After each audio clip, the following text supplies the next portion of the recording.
Today I'm going to show you my new mystical captain and how I made his crew look like bad guys.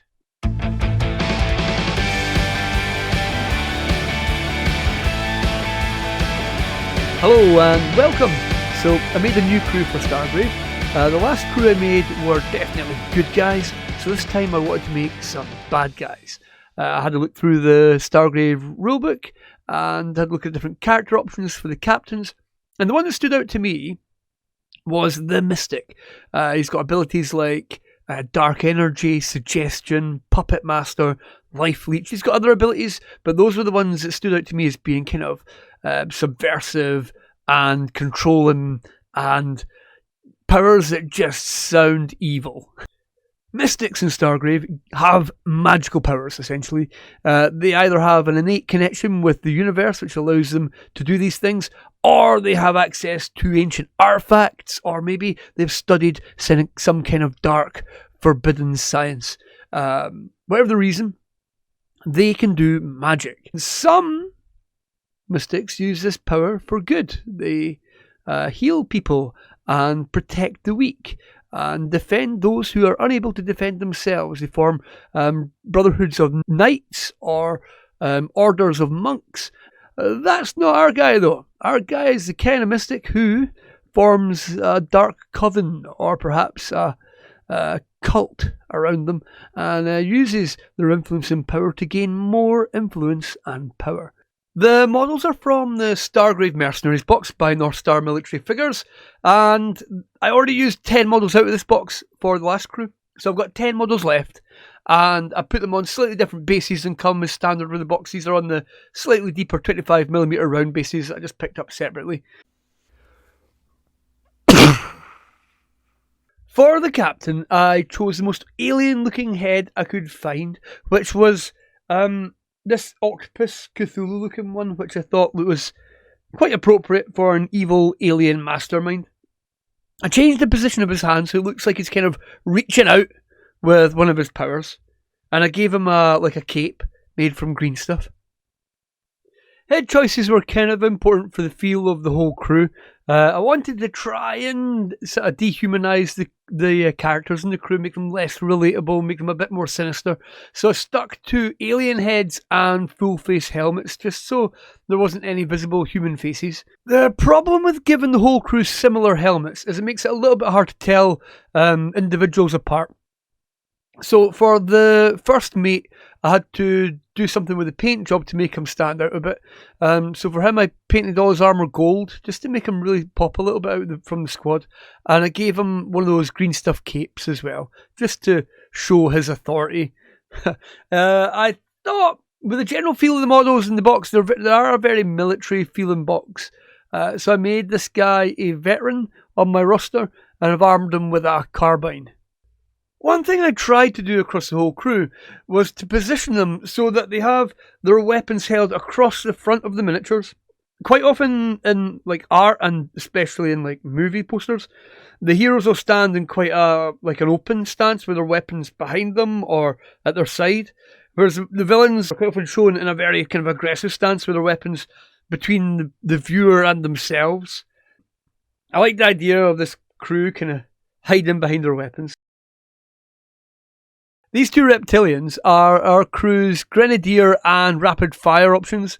I wanted them to look kind of like the crew's enforcers. So we have kind of a hierarchy going on with our alien mastermind, and at his right hand we have our first mate, and then under him we have the first mate's two main henchmen, the kind of brutes that keep the rest of the crew in line. We've had the captain, the first mate and his henchmen. Next we have the expendable minions. First up we have a trooper armed with a carbine. Chose the black and purple and green colour scheme for the whole crew, using this kind of creamy bone colour to pick out some of the details. I went with the purple because it's a sort of traditional comic book villain colour. Quite often superheroes are painted in the primary colours, red, blue and yellow, whereas bad guys tend to be in purple, orange and green. Obviously there's no hard rules when it comes to colours and things, but I thought it would be quite a cool trope to kind of tap into for my Stargrave guys. Next up are the two case crackers. Now, I could have gone for a case cracker and a hacker here, but I was limited on the number of full face helmets I had available, so I gave them matching heads and made them the same troop type. I decided that maybe this crew wanted to find physical loot more than it wants to find data. Probably because the captain's looking for ancient artifacts. These three guys here are our recruits. They are armed with pistols and they are completely free, which means they're completely disposable. I kind of like the idea of our evil mastermind treating the lives of his crew with complete disdain. So I wanted to have some free troops in there that we can just use as cannon fodder. And these guys are either mind controlled or they're devout fanatics or something. They are willing to lay down their lives for their master, you know. The paints I've used on these models are from Cote d'Arms. And I did some shading and a glaze or two with some Daler-Rowney inks as well. So that's it for the Mysticandus crew.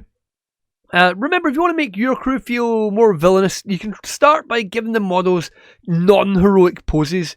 You can make them kind of aggressive or sneaky or cowardly, or you can just try and make the models feel less human by making them less relatable, making them look less human. You can also try and create like a hierarchy or structure that suggests kind of an oppressive, tyrannical regime that is running the ship that these crew members are a part of.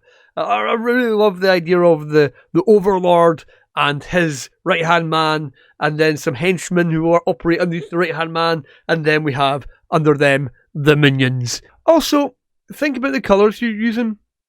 I'm no expert on colour theory or any of that kind of thing, but I did like the idea of using kind of classic comic book hero colours for my bad guys, you know. And on that, don't be afraid to draw on those TV shows and films that you love. Like I say, like for these guys, I've drawn on Star Wars, Flash Gordon, and the Teenage Mutant Ninja Turtles. See if you can guess which models are which. Anyway, I'll be making a few more videos like this coming up soon, hopefully. If you'd like to catch those, don't forget to hit subscribe, and I will see you next time.